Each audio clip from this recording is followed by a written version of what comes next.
अस्सलाम वालेकुम grade 5 it's our Urdu lecture. आज का हमारा टॉपिक है उर्दू कवायद। आपने अपनी नोटबुक रेडी करनी है, टॉपिक लिखना है उर्दू कवायद और क्वेश्चन लिखने हैं। दिए गए वाहिद अल्फाज के जमा बनाए, अल्फाज और जमा।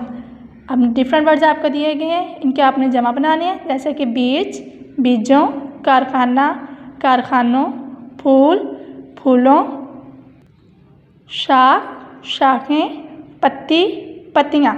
अब देखनी है हमारा नेक्स्ट क्वेश्चन क्या है। हमारा नेक्स्ट क्वेश्चन है दिए गए अल्फाज के मुतज़ाद लिखें। ये भी आपने अपनी नोटबुक पे ऐसे ही रेडी करना है, अल्फाज मुतज़ाद। अब ये डिफरेंट अल्फाज हैं, इनके हमने मुतज़ाद बनाना। मुतज़ाद क्या होता है? उल्टा अल्फाज। जैसे कि खाक इसको कहते हैं मट्टी को, सोना, सोना इसका उल्टा हो जाएगा। अव्वल पहला, आखिर, नाजुक मतलब कि जो नाजुक होता है, और सख्त इसका उल्टा हो जाएगा। फूल, फूल का उल्टा क्या होगा? कांटा। दाना, दाना कहते हैं अक्लमंद को, नादान, बेवकूफ़। ओके स्टूडेंट, आपने इसको नीटली अपनी नोटबुक पर लिखना है और अच्छे से याद करना है। Thank you.